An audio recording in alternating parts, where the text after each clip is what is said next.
자, 이사야 6장. 자, 이사야 6장 1절에서 13절. 한 절씩 교독해 보겠습니다. 6장 1절에 13절 한 절 교독합니다.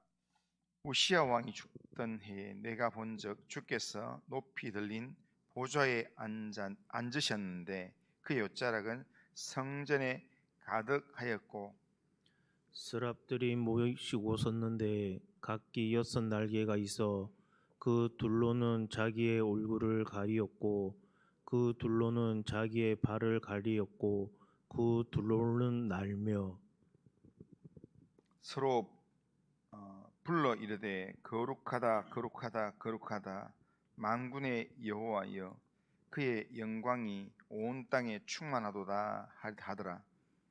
이같이 화답하는 자의 소리로 말미암아 문지방의 터가 요동하며 성전의 연기가 충만한지라. 그때 내가 말하되 화로다 나여 망하게 되었도다. 나는 입술이 부정한 사람이요 나는 입술이 부정한 백성 중에 거주하면서 만군의 여호와이신 왕을 배웠음이로다 하였더라. 그때 그 스랍 중에 하나가 부젓가락으로 제단에서 집은 바 핀 숯을 손에 가지고 내게로 날아와서 그것을 내 입술에 대며 이르되 보라 이것이 내 입에 닿았으니 내 악이 제하여졌고 내 죄가 사하여졌느니라 하더라. 내가 또 주의 목소리를 들으니 주께서 이르시되 내가 누구를 보내며 누가 우리를 위하여 갈고 하시니 그때 내가 이르되 내가 여기 있나이다 나를 보내소서 하였더니 여호와께서 이르시되 가서 이 백성에게 이르기를 너희가 듣기는 들어도 깨닫지 못할 것이요 보기는 보아도 알지 못하리라 하여 이 백성의 마음을 둔하게 하며 그들의 기가 막히고 그들의 눈이 감기게 하라. 염려하건대 그들이 눈으로 보고 귀로 듣고 마음으로 깨닫고 다시 돌아와 고침을 받을까 하노라 하시기로. 내가 이르되 주여 어느 때까지니까 하였더니 주께서 대답하시되 성읍들은 황폐하여 주민이 없으며 가옥들에는 사람이 없고 그 토지는 황폐하게 되며 여호와께서 사람들을 멀리 옮기셔서 이 땅 가운데 황폐한 곳이 많을 때까지니라. 같이 읽겠습니다. 그 중에 10분의 1이 아직 남아 있을지라도 이것도 황폐하게 될 것이나 밤나무와 상수리 나무가 배임을 당하여도 그 거루터기는 남아 있는 것 같이 거룩한 씨가 이 땅의 거루터기니라 하시더라. 자, 오늘 우리가 읽은 이사야 6장은 이사야 선지자가 하나님의 선지자로 부름을 받는 소명의 이야기를 기록한 것입니다. 그래서 이 이사야 6장을 성경에서 소명장이다 그런 별명을 붙입니다. 이사야는 하나님의 특별한 사역을 위해서 부름받은 하나님의 선지자입니다. 오늘 본문 1절을 보면 우시야 왕이 죽던 해라는 말로 시작을 합니다. 우시야 왕은 남쪽 유다의 왕으로서 16살에 왕위에 올라서 52년간 집권을 했던 아주 영향력 있는 왕이었습니다. 오랜 시간을 집권하면서 이 우시야 왕이 통치하는 기간 동안에 52년을 통치하는 기간 동안에 유다 나라가 솔로몬의 시대에 번가는 그런 황금기를 겪으면서 그러면서 나라가 부강하게 되었고 그리고 사회는 안정되었고 정말 그 어떤 시대보다도 더 안정적이다 부유하다 할 정도의 그런 시대가 되었습니다. 그런데 그런 우시야 왕 시절이었는데, 이 우시야 왕이 말년에 너무 나라가 편안하고 너무 하는 일들마다 잘 되니까 이 왕이 교만해져서 성전의 제사를 제사장이 아닌 왕인 자기가 드리려고 이렇게 고집을 부리다가 하나님의 징계를 받아서 나병이 걸렸습니다. 나병이 걸려서 그래서 별궁에 거하면서, 그러면서 실제로 이 살아있지만 사람들에게 저주받은 자라고 그렇게 격리를 당하는 그런 삶을 살다가 돌이키지 않고 그 자리에서 그냥 그렇게 나병이 든 채로 죽었습니다. 그래서 결국에는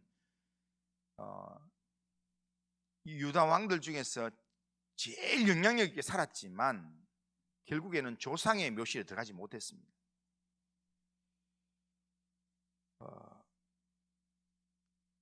이 우시야 왕의 이 인생을 한마디로 표현하면 시작은 좋았지만 나중이 별로 좋지 않은, 좋게 시작했다가 나중이 별로 좋지 않게 끝나는 대표적인 인물이 바로 이 우시야 왕의 모습입니다. 그런데 이 우시야 왕의 죽음은 유다 백성들에게 많은 충격을 주었습니다. 어찌 보면 정신적 지주 같고 한 반백년을 나라를 아주 안정적으로 그렇게 했기 때문에 굉장히 온 백성들이 다 따르고 존경했는데, 그런데 이 정신적 지주 같은 이 왕이 말년에 갑자기 교만하더니 나병이 걸리고, 그리고는 얼마 지나지 않아서 죽게 되었습니다. 그러니까 이렇게 정신적 지주 같은 왕을 잃어버렸다는 것에 대한 아주 충격이 유다 백성들한테 왔습니다. 그리고 나라 밖에서는 이제 인접 국가들의 위협이 서서히 드리우고 있는 위에 이 북이스라엘, 아람, 그리고 그 위에는 아수르, 밑에는 이렇게 애굽이 있는 그런 상황 가운데서 지금 아주 영향력 있던 왕이 하나님의 징계를 받아서 사라지는 그 모습을 보면서 많은 사람들이 충격과 슬픔에 빠졌습니다. 이런 상황에서 우시야 왕의 친족이었던 이 이사야가 친족이었으니까 왕족으로서 또한 국정에 대한 그런 국가의 운명에 대한 내용들에 대해서 많은 관심을 가지고 있던 사람이었고, 이사야는 원래 역사가라 이야기합니다. 하나님의 선지자로 부름받기 전에는 이렇게 역사적인 여러 가지 이야기들을 수집하고 정리하고 주변 나라들과의 관계를 또한 정리하고 하는 그런 일들을 했던 사람인데, 그런 걸 볼 때 지금 나라가 굉장히 안 좋은 상황인데, 그런데 이 영향력 있던 왕이 갑자기 사라지는 그런 일들을 보면서 이사야도 마음이, 나라에 대한 걱정도 생기고 마음이 불안하고 이래서 성전에 들어와서 기도를 하던 중이었습니다. 근데 기도를 하는 그때 환상 중에 체험했던 사건이 오늘 우리가 읽은 내용입니다.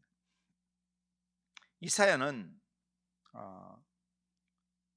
이 우시야 왕이 죽고 난 다음에 자기의 이 불안한 마음을 하나님께 맡기기 위해서 성전에 기도하러 왔다가, 기도하다가 거룩하신 하나님의 임재를 체험하게 되었습니다. 이때까지 이사야는 하나님의 존재를 인정하기는 했지만, 하나님 존재 인정하고 그렇게 하나님 믿는 믿음 백성 살았지만, 이사야가 하나님의 영광스러운 임재를 체험한 것은 여기가 처음이었습니다.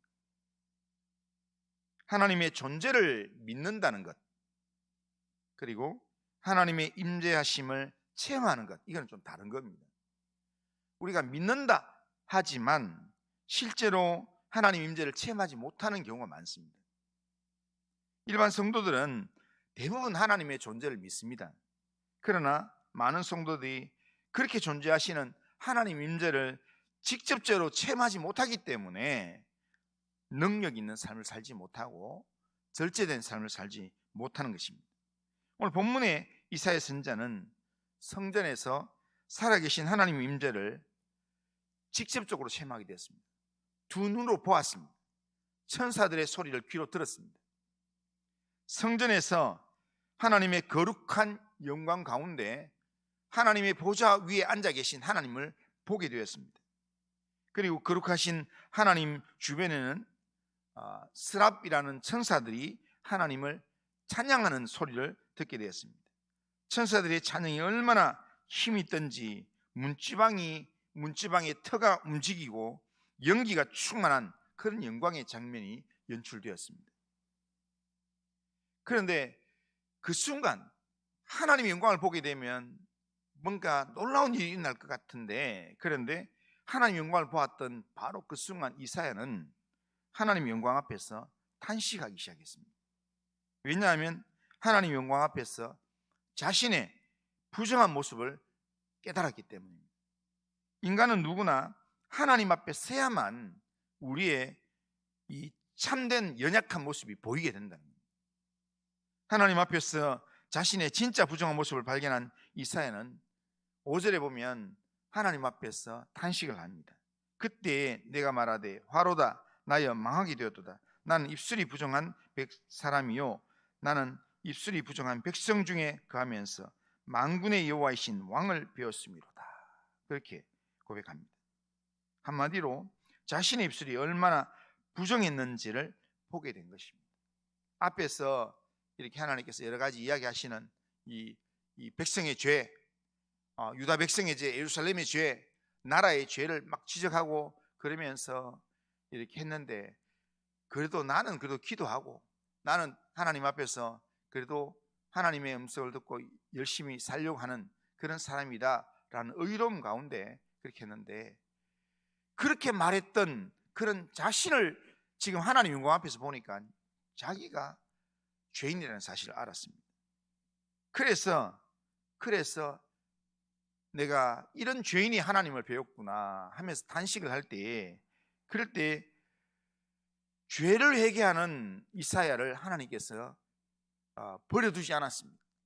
그때 이사야에게 하나님은 천사를 보내서 제단에서 핀 숯을 취하여서 이사야의 입을 대시면서 죄를 사해 주었습니다. 제단에서 가져온 이 핀 숯이라는 말은 제단은 뭐 하는 곳이냐면 이 제물을 태우는 곳입니다. 그러니까 속죄 제물을 태우는 곳입니다. 그러니까 속죄의 어린 양이 하나님 앞에 올려지는 바로 그 숯불을 가지고 자기 입에, 이사야 입에 대면서 그렇게 죄를 사해 주었다는 겁니다. 그러니까 죄는요 다른 불로 되는 게 아니라 바로 어린 양의 이 보혈의 피가 하나님 앞에 올라가는 바로 그 불로 우리의 죄가 사해진다라는 것을 지금 암시적으로 이야기합니다. 하나님으로부터 죄사함의 은총을 받은 이사야에게 나타난 변화가 있습니다. 하나님께서 하나님의 종으로 선지자로 부르셔 사명을 맡기시는데 이사야에게 나타난 변화는 뭐냐면 하나님의 음성이 들리기 시작한다는 겁니다. 그러니까 이사야가 자세히 들으니까 하늘에서 회의를 하는데 하나님께서 8절에 보면 내가 누구를 보내며 누가 우리를 위하여 갈고, 하나님께서 이사야 보고 너 좀 그 백성들한테 가 이렇게 말하는 게 아니라 하나님이 이 고민을 하는 이야기. 우리가 누구를 보내면 좋을까? 이랑 내가 누구를 보내면 누가 우리를 위하여 갈까? 하나님의 고민이 이사야의 마음 가운데 들려진다는 거예요. 하나님의 마음이 자기 마음이 느껴진다는 거예요. 하나님의 영광을 본 사람은, 하나님의 영광을 이렇게 체험한 사람은 하나님의 마음이 느껴지고 하나님이 보는 것을 바라보게 되고 하나님이 들려주시는 음성을 듣게 된다는 겁니다. 이사야는 하나님의 이 고민하는 말씀을 듣자마자 그는 즉각적으로 내가 여기 있나이다. 나를 보내소서. 이렇게 응답을 합니다. 이사야는 하나님이 부르심에 적극적으로 응답했습니다. 누가 우리를 위하여 갈고? 라는 주의 음성에 지체하지 않고 내가 여기 있습니다. 나를 보내십시오. 라고 그렇게 하나님 앞에 응답을 했습니다. 그런데 이사야에게 주어진 사명은 쉬운 일이 아니었습니다. 이사야는 묻지도 따지지도 않고 막 바로 대답을 했습니다. 그 일이 어떤 일인지, 뭘 시킬 건지, 어디로 가야 될 건지 이런 거 하나 묻지도 않고 내가 여기 있습니다. 나를 보내십시오. 그렇게 했는데, 그런데 이사야에게 주어진 사명은 백성들에게 가서 하나님의 말씀을 외치는 내용이었는데, 그런데 이 말씀이 그냥 외치면 응답이 있는 그런 내용이 아니라 백성들이 안 들을 말씀을 전하라는 거예요. 하나님께서 백성의 마음을 강팍하게 하신 후에 백성들이 듣지 않을 그런 메시지를 이사야로 하여금 외치게 명령하셨습니다. 이사야에게 죄악으로 강팍하게 된 이 백성에게 하나님의 말씀을 외치게 한 이유가 범죄한 백성 가운데서 결국에는 외치면 더 강팍해져 가지고 결국에는 하나님의 심판자에 나아가도록 그렇게 하시는 이유가 뭐냐면 결국 그 모든 이 고난의 상황을 통해서 하나님께서 남은 자를 보기 위해서 마지막 이렇게 이런 바벨론의 포로나 아니면 이 고난의 상황 가운데서 그래도 나는 하나님을 믿습니다. 나는 그래도 하나님을 포기하지 않습니다. 라고 하는 남은 자를 하나님께서 보기 위해서 하나님께서 지금 이 끝까지 주의 이름을 부르는 자를 찾기 위해서 지금 이사야에게 네가 외쳐도 안 들을 거다. 안 듣도록 그렇게 하나님께서 일하신 사람들이니까 그러니까 안 듣더라도 네가 가서 외쳐야 된다. 그 이사야가 너무 이게 황당한 사명을 받아서 하나님 언제까지 이거 해야 됩니까? 하니까 백성들이 다 황폐하게 되고 땅이 다 비어지고 사람들이 한 명도 없어질 때까지 그리고 그런 큰 사건이 하나 생기고 난 다음에 그리고 사람들이 남아있을 때도 그래도 여전히 남아있으니까 그 사람들이 다 10분의 1 남아있는 그 사람이라도 그 10분의 1 남았을지라도 그들도 사라질 때까지 하나님께서 하신다. 그러나 하면서 하나님께서 마지막 이야기하는 게 거기에 밤나무 상수리 나무에 그루터기가 남는 것처럼 그루터기를 내가 남기리라. 그들을 통해서 다시 회복하리라. 그렇게 하나님 말씀하시는 겁니다. 그런데 이사야는 이 사명을 받고요, 말해도 듣지도 않는 그런 사역을 감당해야 되는 사명을 받은 선지자로서 평생을 하나님의 말씀을 선포하는 자로 살아가게 됩니다. 자기가 외치면 사람들이 듣고 반응해야 되는데 듣지 않으니까 너무 마음이 답답한 겁니다. 그래서 힘든 거예요. 그래서 포기하고 싶은 마음이 있을 건데 이사야는 포기하지 않았습니다. 끝까지 하나님께서 맡기신 일들을 감당하면서 자기 아들의 이름을 이 설교에 넣으면서까지 그렇게 하나님의 사역을 감당했습니다. 하나님께서 우리를 세상 가운데 두신 것은 하나님께서 이사야를 폐역한 백성 가운데 보내는 것과 똑같습니다. 하나님께서 왜 보내시는가? 마지막 남은 자를 찾기 위해서, 마지막 하나님 앞에 주의 이름을 부르는 그 사람을 하나님께서 찾기 위해서. 아직도 우리 주변에는 아직도 하나님의 잃어버린 영혼들이 있다는 겁니다. 그 영혼들을 하나님께서 찾기 위해서 하나님은 오늘도 우리를 예수를 잘 믿고 있는데 바로 천국으로 우리를 데려가지 아니하시고 우리를 이 세상 가운데 살게 만드시고 우리가 복음을 전하고 믿음으로 살아도 잘 듣지도 않는 이 세상 가운데 우리를 보내시는 이유가 뭐냐면 안 듣지만 그 중에 그래도 아직도 남아있는 자가 있기 때문에 주의 이름을 부르면서 주께로 돌아오야 될 자가 있기 때문에 그들을 찾아내기 위해서 우리를 세상 가운데 보내신 것입니다. 그러기에 이사야가 평생에 자기가 하나님의 말씀을 듣지 않지만 사람들에게 외쳤던 것처럼 듣든지 안 듣든지 간에 우리가 해야 될 일은 보냄을 받은 세상 가운데서 하나님께서 죄에 대해서는 심판하십니다. 하나님의 이름을 부르는 자가 구원을 받습니다. 하나님은 회복을 약속하고 있습니다. 이것을 우리가 세상 가운데 외쳐 나가야 된다. 세상에 길을 보여줘야 되고 세상의 등대가 되는 삶을 살아줘야 된다. 우리의 등대를 보고 세상 사람들 중에 하나님께로 돌아올 사람들이 있다는 겁니다.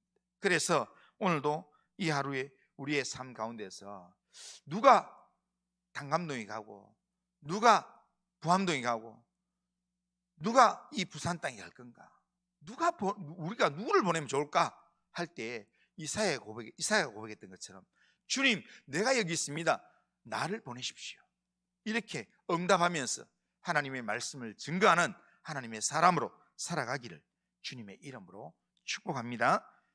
기도하겠습니다. 거룩하신 하나님 아버지, 오늘도 우리의 삶을 하나님께 맡깁니다. 하나님 붙들어 주시고 인도하셔서 하나님, 이사야가 하나님을 만나고 하나님의 영광을 체험함으로 말미암아 하나님의 은혜를 경험하면서 하나님의 부르심에 하나님 기쁨으로 응답하면서 하나님의 일에 자원했던 것처럼, 내가 여기 있습니다. 나를 보내십시오.